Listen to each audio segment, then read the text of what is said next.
नमस्कार दोस्तों। डेट है आज की 13 अगस्त 2021 और स्वागत है आपका एडिटोरियल डिस्कशन में। 3 इश्यूज आज हम डिस्कस करेंगे। सबसे पहला आर्टिकल हम डिस्कस करेंगे, अभी जो मानसून सेशन समाप्त हुआ इसमें पार्लियामेंट की परफॉर्मेंस से संबंधित। दूसरा आर्टिकल, इसरो को हाल ही में अर्थ ऑब्जर्वेशनल सैटेलाइट लॉन्च करना था लेकिन ये मिशन फेल हो गया, इस इशू से संबंधित। और तीसरा आर्टिकल हम डिस्कस करेंगे हिमाचल प्रदेश में बढ़ती लैंडस्लिप्स की घटनाओं से संबंधित। क्वेश्चन देख लीजिए जो आपको अटेम्प्ट करना है, पार्लियामेंट से संबंधित क्वेश्चन है। पार्लियामेंट का देखो एक इंपॉर्टेंट काम है गवर्नमेंट के एक्शंस के लिए गवर्नमेंट की अकाउंटेबिलिटी को फिक्स करना। लेकिन देखो इस लाइट में पार्लियामेंट की जो एफिशिएंसी है वो लगातार कम हो रही है, तो इस पे आपको क्रिटिकली कमेंट करना है 250 वर्ड्स में। 250 वर्ड्स में आपको इस क्वेश्चन का आंसर देना है। अब चलिए डिस्कशन स्टार्ट करते हैं।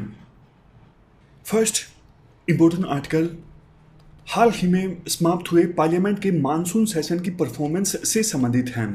आप जीएस पेपर 2 के इस टॉपिक से आर्टिकल को रिलेट कर सकते हो। कंटेक्स्ट आपको पता है, पार्लियामेंट का मानसून सेशन हाल ही में समाप्त हुआ। देखो ये सीधा चौथा सेशन था पार्लियामेंट का जो अपने तय सीमा के पहले ही समाप्त हो गया। इस मानसून सेशन में बहुत सारे इंपॉर्टेंट इश्यूज पर चर्चा होनी थी, जैसे कोविड-19 के अगेंस्ट सरकार का रिस्पॉन्स कैसा रहा, कहाँ पे सरकार फेल रही, लद्दाख रीजन में चाइनीज ट्रूप्स का इंकर्जन, देश की इकोनॉमी की सिचुएशन, एसेंशियल आइटम्स के जो दाम बढ़ रहे हैं, फार्मर्स की प्रॉब्लम और पेगासस इशू यानी जो स्पाइंग वाला इशू था। इन सभी इश्यूज पर चर्चा हो सकती थी कायदे से, लेकिन नहीं हुई। पूरा जो मानसून सेशन था वो डिसरप्शन की भेंट चढ़ गया। इसके बाद आउटकम डिस्कस की जाती है। एफिशिएंसी, लोकसभा की एफिशिएंसी रही इस मानसून सेशन में सिर्फ 19% और राज्यसभा की सिर्फ 26%। कितने बिल्स डिस्कस हुए? देखो गवर्नमेंट ने इस मानसून सेशन में 20 बिल्स को इंट्रोड्यूस किया और ज़्यादातर जो बिल्स हैं बिना डिस्कशन के ही पास हो गए। लोकसभा में 18 बिल्स पास हुए और सिर्फ एक पर डिस्कशन हुई, वो भी 15 मिनट। ये देखो इनमें से कई तो बहुत इंपॉर्टेंट बिल थे। हम लास्ट में इस आर्टिकल के अंत में कुछ एग्जाम्पल्स भी डिस्कस करेंगे कि कौन कौन से बिल्स पास हो गए बिना डिस्कशन के। और राज्यसभा में भी सिर्फ 2 बिल्स पर डिस्कशन हुई, वो भी 1 घंटे के लिए। कितने मेंबर्स ने पार्टिसिपेट किया? 15 जो ये बिल्स थे, 20 में से 15 बिल्स जो थे उनमें सिर्फ देखो लोकसभा में तो एक भी मेंबर ने पार्टिसिपेट नहीं किया, यानी एक भी मेंबर नहीं बोला। सिर्फ बिल जब प्रेजेंट किया गया तो मिनिस्टर ने थोड़ी सी स्टेटमेंट दी, छोटी सी, बस उतना ही। इसके बाद मिनिस्टर के अलावा जिन्होंने बिल्स प्रेजेंट किया, मिनिस्टर के अलावा और कोई कुछ नहीं बोला बिल के ऊपर। सिर्फ एक बिल ऐसा था जिस पर छोटी सी डिस्कशन हुई, शेड्यूल ट्राइब ऑर्डर अमेंडमेंट। इस पर 10 मिनट की डिस्कशन हुई और 10 मिनट के अंदर अंदर 7 मेंबर्स ने बोला, 2 मिनिस्टर्स ने इंटरवीन किया और 1 मिनिस्टर ने रिप्लाई किया। स्क्रूटिनी की बात करें, देखो ये सबसे ज़्यादा दुखद है कि जब इसी सेशन में बिल्स इंट्रोड्यूस हुए और इसी सेशन में बिना डिस्कशन के पास हो गए, इवन कमेटीज़ के पास भी नहीं भेजा गया, तो सोच के देखो कितनी जल्दबाजी के साथ बिल्स को पास किया जा रहा है। 15th लोकसभा में 18% जो बिल्स थे उसी सेशन में इंट्रोड्यूस हुए और उसी सेशन में पास हो गए। 16th लोकसभा में 33% बिल्स सेम सेशन में इंट्रोड्यूस हुए, सेम सेशंस में पास हो गए। और करंट 17वीं जो लोकसभा है इसमें तो देखो अभी तक 70% जो बिल्स हैं वो इसी सेशन में, सेम सेशन में इंट्रोड्यूस हुए और सेम सेशन में पास हो गए। आमतौर पे देखो ये ट्रेंड ना स्टेट असेंबलीज में देखा जाता है। 2020 में स्टेट असेंबलीज में 19 स्टेट असेंबलीज में 91% जो बिल्स थे सेम सेशन में इंट्रोड्यूस हुए और 5 दिनों के अंदर अंदर इंट्रोड्यूस होने के वो पास भी हो गए। लेकिन पार्लियामेंट में बाकायदा डिस्कशन होती थी, बिल्स को कमेटीज़ के पास में भेजा जाता था ज़्यादातर बिल्स को। लेकिन अब पार्लियामेंट में भी स्टेट असेंबलीज जैसा हाल देखने को मिल रहा है। कोई भी बिल इस मानसून सेशन में जो बिल्स इंट्रोड्यूस किए गए, कोई भी बिल पार्लियामेंट कमेटी के पास में नहीं भेजा गया। और जबकि आपको पता है पार्लियामेंट्री कमेटी के पास में जब बिल भेजा जाता है तो उसको experts, stakeholders, government officials directly indirectly analyse कर पाते हैं, बहुत ही ज़्यादा इंपॉर्टेंट व्यूज़ आ पाते हैं। कई बार ऐसा हुआ है, देखो बहुत इंपॉर्टेंट बिल्स को अमेंड किया गया है सिलेक्ट कमेटी या फिर दूसरी कमेटीज़ की रिकमेंडेशंस के बाद, जैसे insolvency and bankruptcy code, motor vehicles amendment bill. इनमें सिग्निफिकेंट चेंजेस लाए गए जब कमेटीज़ ने, पार्लियामेंट्री कमेटीज़ ने अपने सुझाव दिए। तो कमेटीज़ के पास में बिल्स को ना भेजना कितना ज़्यादा नुकसानदायक साबित हो सकता है, मतलब क्या कुछ हम खो सकते हैं वो इनसे जाहिर है।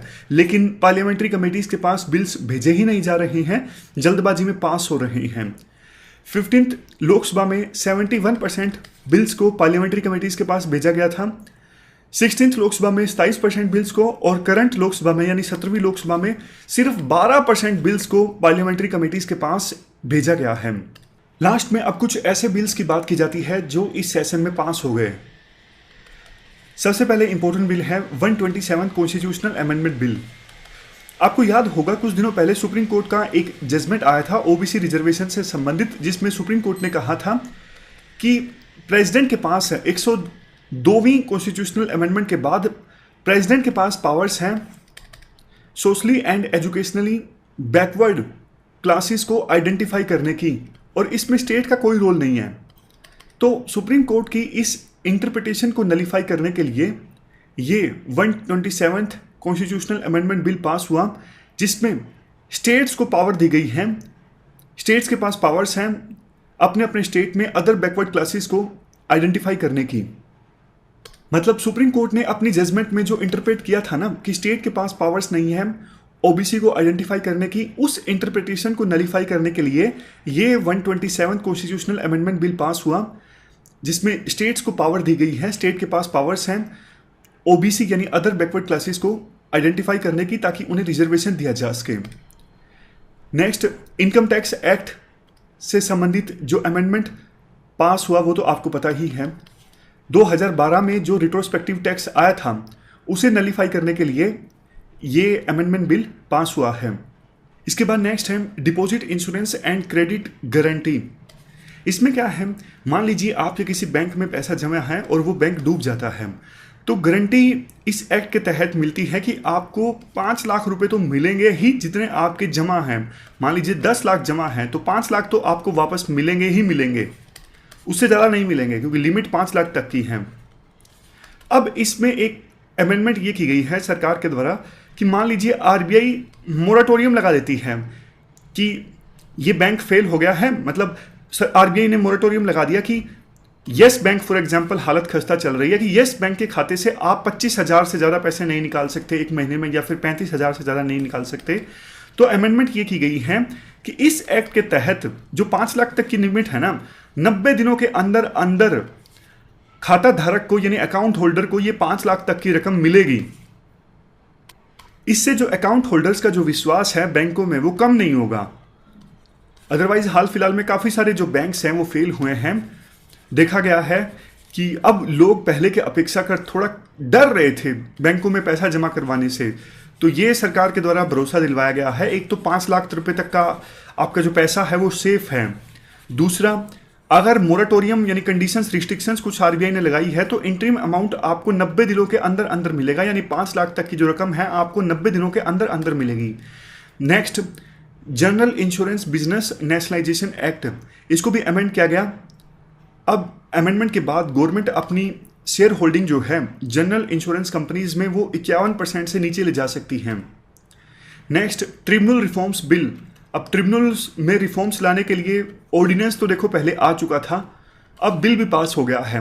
हालांकि सुप्रीम कोर्ट ने 2 चीज़ों पर क्वेश्चंस उठाए थे अपनी जजमेंट में। सुप्रीम कोर्ट ने इस बिल के 2 जो प्रोविजंस हैं उनके अगेंस्ट अपना जजमेंट दिया था। एक तो ऑर्डिनेंस जब पास हुआ था तो उसमें प्रोविजन ये था, टेन्योर जो है ट्रिब्यूनल के मेंबर्स का वो 4 साल तक का होगा, कोर्ट ने इसे चेंज करके कर दिया 5 साल। ऑर्डिनेंस में प्रोविजन ये था कि जो जुडिशियल मेंबर्स हैं उनकी एज, मिनिमम एज होगी 50 साल, जबकि सुप्रीम कोर्ट ने इसे रिवाइज कर दिया, अगर वकीलों को 10 साल से अधिक का एक्सपीरियंस है तो वो भी इस ट्रिब्यूनल के मेंबर बन सकते हैं।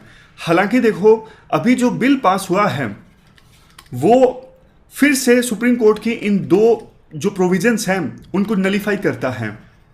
ओरिजिनल जो प्रोविजंस थे ऑर्डिनेंस के, उसी फॉर्म में बिल को पास किया गया है और सुप्रीम कोर्ट ने जो 2 नए प्रोविजंस दिए उन प्रोविजंस को इग्नोर किया गया है। तो देखना यह होगा कि सुप्रीम कोर्ट फिर से अगर ये बिल पास हुआ है इस पर क्वेश्चंस उठाती है या फिर नहीं उठाती है। लास्ट में कंक्लूजन में कहा जाता है पार्लियामेंट इस सेशन में देखो बहुत ही ज़्यादा इनइफेक्टिव रही। क्वेश्चन आवर मुश्किल से चला, मतलब ऐसा कोई भी दिन नहीं होगा शायद जब क्वेश्चन आवर्स ने इफेक्टिव ढंग से काम किया। ज़्यादातर जो बिल्स हैं बिना डिबेट के, बिना स्क्रूटिनी के पास हुए, और जबकि पार्लियामेंट का काम है बिल्स को सोच समझ के डिस्कशन के बाद में, प्रॉपर स्क्रूटिनी के बाद में पास करना। क्योंकि देखो ये बिल जो पास हुए हैं इनसे जनता की लाइफ पर बहुत इम्पैक्ट पड़ेगा। तो उन बिल्स को बिना सोचे समझे जल्दबाजी में पास किया जाता है तो देश की डेमोक्रेसी के लिए ये चीज़ अच्छी नहीं है। जल्द ही पार्लियामेंट को बने 70 साल पूरे होने वाले हैं, तो नई बिल्डिंग भी पार्लियामेंट की बनने वाली है। इस मौके पर बहुत सारे लीडर्स बड़ी बड़ी स्टेटमेंट देंगे। उन स्टेटमेंट्स का क्या फ़ायदा अगर पार्लियामेंट ठीक से काम ही नहीं कर रही है? जो रोल एनविसाज किया गया था लीडर्स के द्वारा उस रोल को ही पार्लियामेंट फुलफिल नहीं कर पा रही है, तो नई बिल्डिंग का क्या फ़ायदा? तो ये हमने पूरा इशू डिस्कस किया पार्लियामेंट की फंक्शनिंग से संबंधित। इसके बाद नेक्स्ट आर्टिकल, इसरो के द्वारा एक सैटेलाइट लॉन्च करना था लेकिन वो मिशन फेल हो गया। आप जीएस पेपर 3 के इस टॉपिक से आर्टिकल को रिलेट कर सकते हो। क्या कंटेस्ट है? देखो इसरो को एक अर्थ ऑब्जर्वेशनल सैटेलाइट जिसका नाम था EOS-3, इसको जियो सिंक्रोनस ऑर्बिट में प्लेस करना था। और सैटेलाइट लॉन्च व्हीकल कौन सा था? Geosynchronous satellite launch vehicle GSLV F10। इस सैटेलाइट लॉन्च व्हीकल की सहायता से सैटेलाइट का नाम क्या था? EOS-3। ये अर्थ को ऑब्जर्व करने वाला सैटेलाइट था। अगर इसे जियो सिंक्रोनस ऑर्बिट में सफलतापूर्वक प्लेस कर दिया जाता तो आने वाले 10 सालों में ये अर्थ को ऑब्जर्व करता और बहुत ही इंपॉर्टेंट डेटा इसरो को प्रोवाइड करता, जैसे कि डिजास्टर्स से संबंधित, एग्रीकल्चर से संबंधित। बट देखो अफसोस इस सैटेलाइट को जियो सिंक्रोनस ऑर्बिट में प्लेस नहीं किया जा सका। ये जो सैटेलाइट लॉन्च व्हीकल है ना, ये 3 स्टेजेस में सैटेलाइट को प्लेस करता है ऑर्बिट में। पहली और जो दूसरी स्टेज है वो तो ठीक ठाक रही, लेकिन तीसरी स्टेज जो सबसे ज़्यादा इंपॉर्टेंट स्टेज है क्रायोजेनिक वाली, वहाँ पे टेक्निकल एनोमली आ गई, टेक्निकल दिक्कत आ गई, जिसकी वजह से ये जो मिशन है वो सफल नहीं हो उसका। वैसे देखो 2017 के बाद से ही इसरो ने काफ़ी सारे सैटेलाइट्स को लॉन्च किया है जियो सिंक्रोनस ऑर्बिट में क्रायोजेनिक इंजन की सहायता से। इसीलिए ये एक रूटीन का सैटेलाइट लॉन्च था, बट इस लॉन्च का फेल हो जाना इसरो की साख को काफ़ी धक्का लगा है। जैसे ही ये लाइव चल रहा था सब कुछ, जैसे ही 3rd स्टेज में दिक्कत आई तो इसरो में जो साइंटिस्ट हैं उनके चेहरे लटक गए, आपस में बात करने लगे। शायद ये प्रयास था कि कैसे न कैसे करके इस सैटेलाइट को बचाया जा सके, रेस्क्यू किया जा सके। लेकिन बाद में जो अभी इसरो के चेयरमैन हैं डॉक्टर के सिवन, उन्होंने ब्रीफ स्टेटमेंट दी कि मिशन जो है वो एकम्प्लिश नहीं किया जा सका। वैसे देखो इस मिशन में जो लॉन्च व्हीकल इस्तेमाल हुआ ना, उसमें क्रायो इंजन रशियन डिज़ाइन का था। और वैसे इसरो ने काफ़ी जो सैटेलाइट्स लॉन्च किए हैं वो GSLV Mark 3 रॉकेट की सहायता से लॉन्च किए हैं। इस रॉकेट में जो क्रायो इंजन है वो इंडिजिनस है, यानी घरेलू है। देखो इस प्रकार से मिशन का फेल होना तो इसरो के साइंटिस्ट पे स्ट्रेस और भी ज़्यादा बढ़ जाता है। आने वाले समय में तो और काफ़ी सारे इंपॉर्टेंट मिशंस लॉन्च होने हैं, जैसे आदित्य L1, सन वॉचर, गगनयान मिशन, जिसके तहत ह्यूमन बींग्स को स्पेस में भेजना है।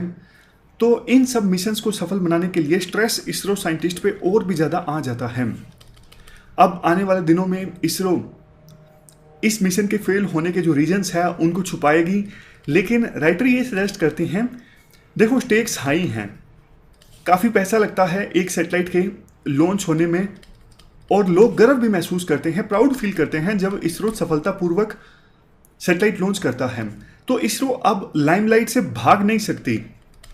बस हाँ इतना है, जब भी फ्यूचर में सैटेलाइट लॉन्च हो तो पूरी तरह से देखो 100% तो कभी भी ये इंश्योर नहीं किया जा सकता लॉन्च करने से पहले कि सफलतापूर्वक लॉन्च होगा ही। ह्यूमन एरर का तो हमेशा, ह्यूमन या टेक्निकल एरर का स्कोप तो हमेशा रहता है। बट फिर भी देखो इसरो को और ज़्यादा प्रयास करने होंगे ताकि मिशंस को लॉन्च करने की जो एफिशिएंसी रेट है उसे मैक्सिमाइज किया जा सके। और चीज़ों को छुपाने का कोई फ़ायदा नहीं है। पब्लिक डिबेट हो, क्वेश्चंस अगर पूछें तो बल्कि साइंटिस्ट जो हैं वो शायद और बेहतर ढंग से काम कर सकेंगे। इसलिए पब्लिक स्क्रूटिनी के लिए दरवाजे जो हैं वो इसरो को ओपन रखने चाहिए। चीज़ों को छुपाने की कोई आवश्यकता नहीं है। अब मिशंस लॉन्च करेंगे तो देखो कुछ सक्सेस होंगी और कुछ फेलियर भी तो होंगी ना। ये तो R&D का पार्ट है, हिट्स एंड मिसेस। बस कोशिश ये होनी चाहिए कि हिट्स ज़्यादा से ज़्यादा हों और मिस कम से कम हो। तो ये पूरा आर्टिकल हमने डिस्कस किया। चलते हैं आगे।